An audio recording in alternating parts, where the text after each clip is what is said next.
Hello friends, Excel help മീറ്റിൻ്റെ മറ്റൊരു വീഡിയോയിലേക്ക് എല്ലാവർക്കും തന്നെ സ്വാഗതം. നമ്മളിന്ന് നോക്കാൻ പോകുന്നത് ഒരു ഷീറ്റിൽ നിന്ന് ഫോമുല എങ്ങനെ ഹൈഡ് ചെയ്യാം എന്നുള്ളതാണ്. ഫോമുലാസ് കണ്ടെയ്ൻ ചെയ്യുന്ന എക്സൽ ഫയൽ ഒരേ സമയം ഒരുപാട് പേര് ആക്സസ് ചെയ്യുമ്പോൾ നോർമലി കോമൺലി ഉണ്ടാകുന്ന ചില പ്രശ്നങ്ങളാണ് ഈ ഫോമുല എററായി പോകുക എന്നുള്ളത്. ഇത്തരം സിനാരിയോസിൽ ഷീറ്റിലെ ഫോമുല ഹൈഡ് ചെയ്യുവാണെങ്കിൽ ഒരു 90% പ്രോബ്ലംസ് നമുക്ക് സോൾവ് ചെയ്യാൻ കഴിയും. ഫോർ എക്സാമ്പിൾ, ഈ ഒരു ഷീറ്റിൽ നമ്മളൊരു ഫോമുല ആഡ് ചെയ്യുകയാണ്. അതിനുശേഷം ഈ ഒരു സെല്ലിൽ ക്ലിക്ക് ചെയ്യുന്നതിലൂടെ ഈ ഒരു ഫോമുല നമുക്ക് എഡിറ്റബിൾ ആയിട്ട് കിട്ടും. അതുപോലെ തന്നെ ഒരു സെല്ലിൽ ക്ലിക്ക് ചെയ്തിട്ട് നമ്മുടെ അഡ്രസ് ബാറിൽ നോക്കിയാൽ ആ ഒരു ഫോമുല നമുക്ക് കാണാവുന്നതാണ്. അപ്പോൾ ഈ ഒരു സിനാരിയോയിലാണ് ഒരുപാട് എറേഴ്സ് വരാൻ ചാൻസ് ഉള്ളത്. ഇങ്ങനെ ഒരുപാട് ടെക്സ്റ്റുകളോ അങ്ങനെ എന്തെങ്കിലും റോങ് ആയിട്ടുള്ള ഇൻപുട്ട് വരാൻ ചാൻസ് ഉള്ള ഒരു ഏരിയയാണ് ഈ ഒരു ഫോമുല ഓപ്പൺ ആയി കിടക്കുന്നത്. ഈ ഒരു സിറ്റുവേഷനിൽ നമുക്ക് ചെയ്യാൻ കഴിയുന്നത് ഈ ഒരു ഫോമുല ഷീറ്റിൽ നിന്ന് ഹൈഡ് ചെയ്ത് കഴിഞ്ഞാൽ ഈ ഒരു പ്രോബ്ലം സോൾവ് ചെയ്യാം. അതിനായിട്ട് ആദ്യം ചെയ്യേണ്ടത് ഷീറ്റ് ഫുള്ളൊന്ന് സെലക്ട് ചെയ്തെടുക്കുക. അതിനുശേഷം റൈറ്റ് ക്ലിക്ക് ചെയ്തുകൊണ്ട് ഓപ്ഷൻ ഓപ്പൺ ചെയ്യുക. അതിൽ ഫോമാറ്റ് സെല്ല് ക്ലിക്ക് ചെയ്യുക.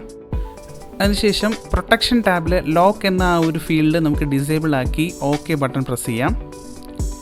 അതിനുശേഷം Ctrl+G പ്രസ് ചെയ്യുക. അതിനുശേഷം സ്പെഷ്യൽ ബട്ടൺ പ്രസ് ചെയ്യുക. ഗോ ടു ഓപ്ഷനിൽ ഫോമുല എന്ന് പറയുന്ന ആ ഒരു ഫീൽഡ് എനേബിൾ ആക്കിയതിന് ശേഷം ഓക്കെ ബട്ടൺ പ്രസ് ചെയ്യുക. അപ്പോൾ നോക്കുക, ആ ഒരു ഫോമുല ഫീൽഡ് മാത്രം സെലക്ട് ആയിരിക്കുന്നത് കാണാം. അതിനുശേഷം ആ ഒരു ഫീൽഡ് റൈറ്റ് ക്ലിക്ക് ചെയ്ത് വീണ്ടും ഫോമാറ്റ് സെൽ ഓപ്പൺ ചെയ്ത് ആ ഒരു രണ്ട് ഫീൽഡ് നമുക്കൊന്ന് എനേബിൾ ആക്കി ഓക്കെ ബട്ടൺ പ്രസ് ചെയ്യാം. ഓക്കെ, അതിനുശേഷം നമ്മൾ ഇനി ചെയ്യേണ്ടത് റിവ്യൂ ടാബ് ഓപ്പൺ ചെയ്യുക. അതിനുശേഷം ഈ ഒരു ഷീറ്റ് ജസ്റ്റ് ഒന്ന് പ്രൊട്ടക്റ്റ് ചെയ്യുക. ഇവിടെ നമുക്ക് പാസ്വേഡ് കൊടുക്കാം. ഞാൻ ഇവിടെ പാസ്വേഡ് ആക്റ്റീവ് ചെയ്യുന്നില്ല. ജസ്റ്റ് ഓക്കെ ബട്ടൺ പ്രസ് ചെയ്യാണ്. ഇപ്പോൾ നോക്കുക, നമ്മുടെ ഷീറ്റ് പ്രൊട്ടക്റ്റഡ് ആയി കഴിഞ്ഞു. അതുപോലെ തന്നെ നമ്മുടെ ഫോമുലാസും ഹൈഡായിരിക്കുകയാണ്. ഈ ഒരു ഫോമുല ഒരിക്കലും നമുക്ക് എഡിറ്റ് ചെയ്യാൻ കഴിയില്ല.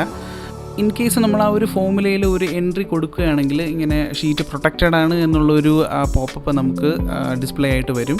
അതുപോലെ തന്നെ ഷീറ്റിൽ ഫോമുല അപ്ലൈ ചെയ്തിട്ടില്ലാത്ത ഫീൽഡുകൾ മാത്രമേ നമുക്ക് അതിനുശേഷം എഡിറ്റബിൾ ആയിട്ട് കിട്ടത്തുള്ളൂ. ഈ ഒരു വീഡിയോ നിങ്ങൾക്ക് ഹെൽപ്ഫുൾ ആണെന്ന് വിശ്വസിക്കുന്നു. ഇതുപോലെ ഇൻഫോർമേറ്റീവ് ആയിട്ടുള്ള വീഡിയോകൾക്ക് വേണ്ടി നമ്മുടെ ചാനൽ ഫോളോ ചെയ്യുക. വീഡിയോ ഇഷ്ടമായി ഉറപ്പായിട്ട് ലൈക്ക് ചെയ്യുക. വീഡിയോയെക്കുറിച്ചുള്ള അഭിപ്രായങ്ങൾ കമൻറ്റ് ബോക്സിൽ രേഖപ്പെടുത്തുക. മറ്റൊരു വീഡിയോയിൽ കാണുന്നവരെ എല്ലാവർക്കും ഹാവ് എ ഗ്രേറ്റ് ഡേ.